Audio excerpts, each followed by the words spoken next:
A cobblestone sidewalk on Rue Saint-Honoré in the first arrondissement, the windows of Saint Laurent, Balenciaga, and Louis Vuitton dim around us.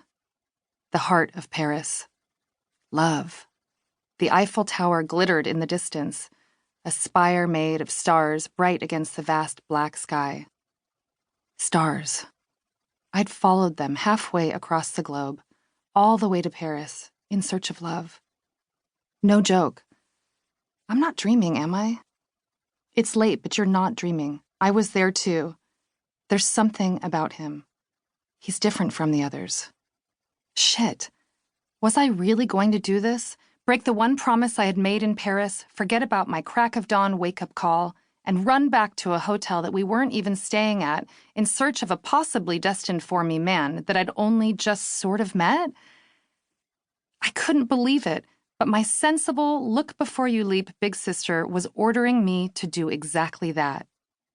Maybe it was a sign. If only the stars could truly tell me what to do. First house. Enchanté. The starting point of an astrological chart, the first house, is also the starting point of a person's life.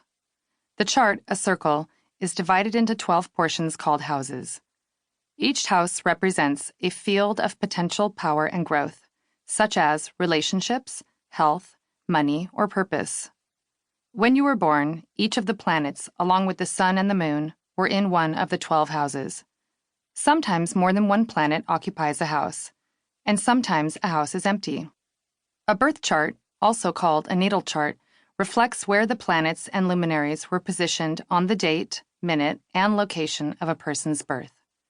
The chart changes roughly every 4 minutes, which is why having your time and place of birth is important. The first house is about how you define yourself. Appearances, beginnings. It invites us to ask, do I like this? Does this feel good? What do I want? How do I get what I want? The first house also reflects your first 7 years and how those formative years created both your personality and alter ego that later become your other side, your partner in life. The alter ego consists of aspects that are discarded from the whole of a person's identity, but they are not lost. The aspects reside, as the alter ego, in the 7th house, and are a goldmine of hidden wisdom, talents, and desires.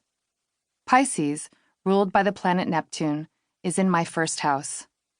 Pisces is about letting go and surrendering to the unknown. I had given up. I was 43 years old, soon to turn 44, a single working mother renting a tiny yellow bungalow and barely scraping by in the Pacific Palisades, a quiet but expensive neighborhood in the west side of Los Angeles. After my divorce, I put almost my entire budget toward renting this house so I could be around the corner from my older sister, Tara. She helped with the childcare I could no longer afford. Money, when and how I'd make enough to keep my little family of 3 afloat, was a constant source of worry, one I had to hide from the glittering industry in which I now worked, selling high-end residential real estate to celebrities and other VIPs for a company called The Agency. Yes, the luxury brokerage founded by Mauricio Umansky and Billy Rose, as seen on The Real Housewives of Beverly Hills and $1 Million Listing Los Angeles. Appearances mattered. Which is why, after my first big sale, I used most of the commission to buy a few essential items for my new career. 1 fancy purse, 1 trendy pair of overpriced sneakers, a leased Audi, and a weekly car wash. I had no choice back then. I needed many more sales than just that one, and fast. My son Dashiell was only 8, and my daughter Margot just 11 when I started selling real estate out of necessity. They depended on me. Blending in as best I could with the sleek agents in my office was critical. As my friend Katie reminded me, who in their right mind would list a $10 million home with an agent driving a mom-mobile carrying a bag from Forever 21? Katie knew all about the paycheck-to-paycheck hustle herself, and she had a point. But even a few years and several houses sold later, my workday ruse still exhausted me. It's not easy to pretend to be